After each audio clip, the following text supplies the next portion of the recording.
Alors, aujourd'hui, je voudrais donc parler de l'homosexualité. C'est vrai que, à l'occasion des débats récents en France, on en a beaucoup parlé. On a parlé de la légalisation du mariage homosexuel, qui d'ailleurs a été imposé contre la majorité de la volonté du peuple français, y compris probablement contre la majorité des homosexuels eux-mêmes.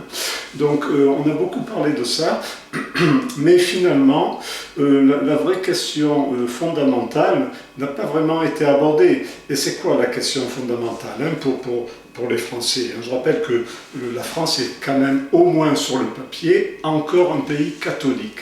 Alors je sais qu'il y en a de moins en moins, mais enfin quand même il en reste quelques-uns. Donc voilà la question, est-ce que l'homosexualité est un péché? Et ça, personne n'en a parlé, même pas vraiment l'Église. Donc effectivement, de prime abord, on aurait tendance à dire oui, parce que bon... Déjà, il y a dans la Bible hébraïque, ce qui est pour nous, le chrétien, l'Ancien Testament, l'Éternel dit clairement, l'homme et la femme se réuniront, ne formeront qu'une chair, et il appelle à la reproduction. Donc, ne serait-ce que cette phrase, c'est clair, pour les juifs et les chrétiens, l'homosexualité est un péché. D'ailleurs, je m'étonne que les ministres juifs du gouvernement soient en faveur de la légalisation de l'homosexualité, parce que c'est frontalement contre la Torah. Bon, c'est pas les seuls, il y a aussi des faux chrétiens qui sont pas mieux, et même des faux musulmans. D'ailleurs, les juifs, les chrétiens et les musulmans qui sont francs-maçons ne sont ni des vrais juifs, ni des faux chrétiens, ne sont pas de vrais juifs, ne sont pas de vrais chrétiens et ne sont pas de vrais musulmans. Parce que quand on croit en Dieu, on ne peut pas appartenir à des gouvernements francs-maçons dont le but est la destruction des religions du livre en général, y compris du judaïsme. Voilà, je ferme la parenthèse. Donc, l'homosexualité, est-ce un péché? On le voit dans la Bible, c'est condamné, on pourrait dire oui. Et il y a d'autres passages. Dans le Nouveau Testament, Saint Paul condamne clairement les pratiques homosexuelles dans son épître donc à la communauté de Rome, le début de l'épître de Saint Paul à la communauté de Rome, dans le Nouveau Testament.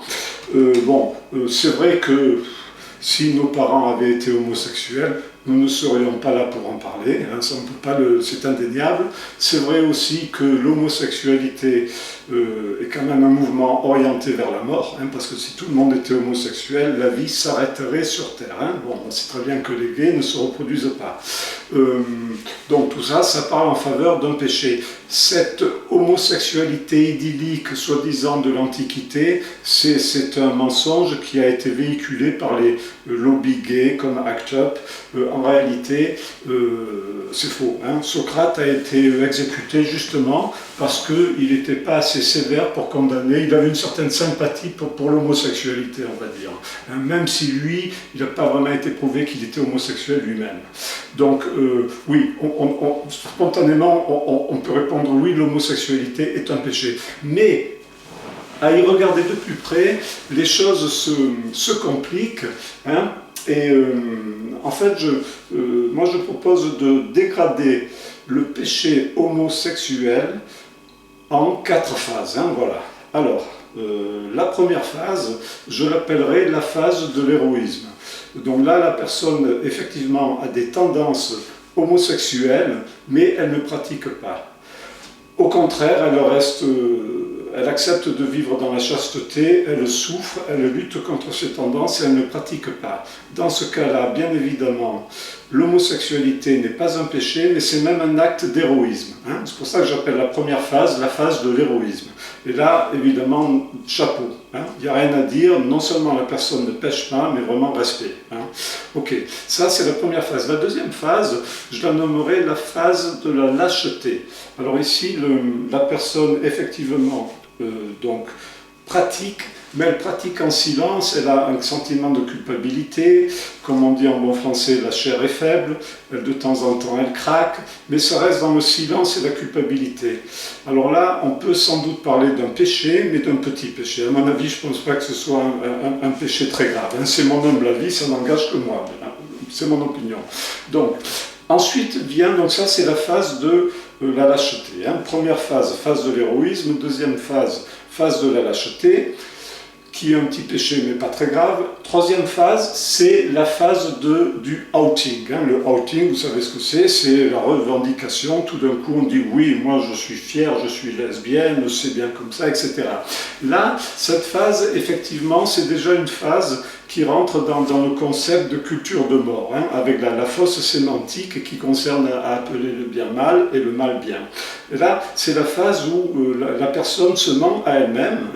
Pour échapper à ses propres ténèbres, elle essaye d'universaliser l'homosexualité avec sa revendication. Donc, en gros, le principe est le suivant. Pour ne pas avoir l'impression d'être dans les ténèbres, on essaye de rendre l'univers entier ténébreux. C'est la phase du outing. Là, c'est un péché massif, ça commence à être très sérieux. Donc ça, c'est la phase déjà de l'entrée dans la culture, sémantiquement, dans la culture de mort anti-chrétienne, anti-catholique. Et anti-religion du livre d'ailleurs. C'est vrai pour les musulmans et les juifs, même s'ils sont trop lâches pour le reconnaître et même s'ils laissent porter le chapeau à la Sainte Église catholique, ce qui est un scandale, soit dit en passant, les rabbins et les imams, il faudrait vous bouger un petit peu aussi, c'est trop facile ça. Donc, je ferme la parenthèse. Alors maintenant, il reste la quatrième phase, qui à mon avis est la pire. Et cette phase, je vais l'appeler la phase du veau d'or, le veau d'or biblique.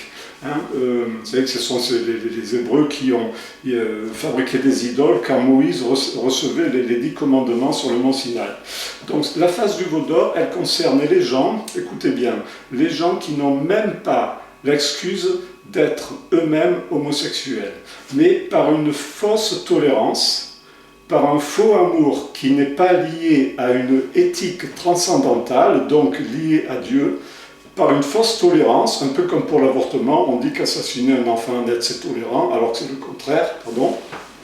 Par une fausse tolérance, ces gens donc prétendent que c'est bien d'être homosexuel. Et ils n'ont même pas eu l'excuse d'être homosexuels. Donc ces gens-là, ce sont les éternels lâches, les lâches éternels, ceux qui se couchent pitoyablement comme des vers de terre devant la dictature culturelle ou pas du moment. En ce moment, c'est une dictature culturelle qui est plus difficile à combattre qu'une vraie dictature, parce qu'une dictature culturelle, elle ne dit pas son nom, elle ne montre pas son vrai visage.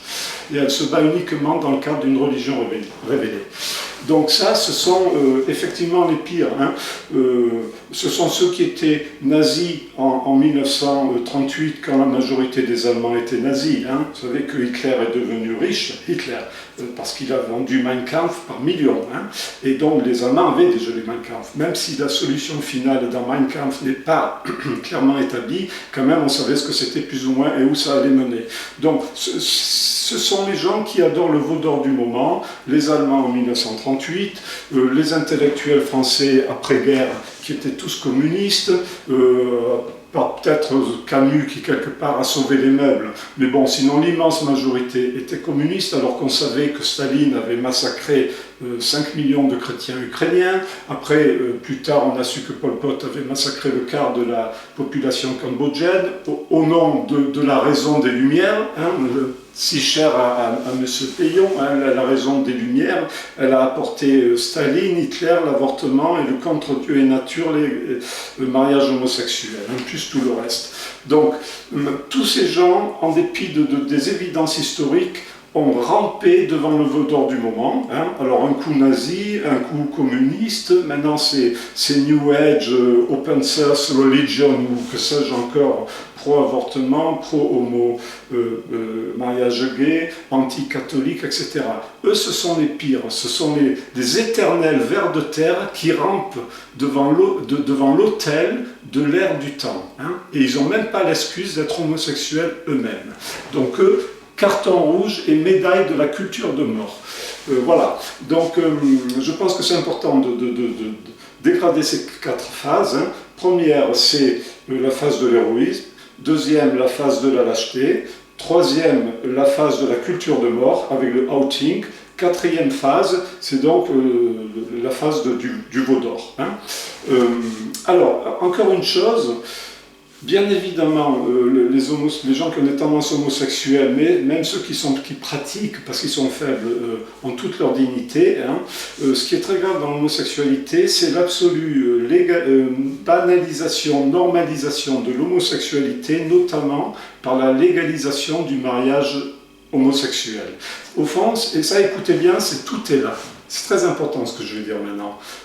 La légalisation du mariage homosexuel, c'est comme si on disait à Dieu, hein, éternel, Dieu Tout-Puissant, tu as créé la vie, pour cela tu as inventé une relation magnifique, complémentaire entre un homme et une femme, et dans le cadre d'une relation sexuée, la vie continue. Mais nous voilà, on n'est pas intéressés. On légalise un état, l'homosexualité, le mariage homosexuel, qui est orienté vers la mort et qui n'amène aucune reproduction de l'espèce. Hein. On te rend les clés de la vie. Tu as créé la vie, pour ça tu as créé cette magnifique relation homme-femme, mais nous, ça ne nous intéresse pas. On te rend les clés de la vie. Reprends-les, ça ne nous intéresse pas. Et on légalise un état qui est orienté vers la mort, c'est-à-dire le mariage homosexuel. Et ça, c'est une attaque frontale contre Dieu. Ça, c'est un péché frontal. Là, on est en plein dans la culture de mort planétaire, hein, et là, on commet une faute qui est impardonnable aux yeux de Dieu. Donc, voilà, je crois que ça, c'est important et il faut méditer là-dessus. Hein. Voilà.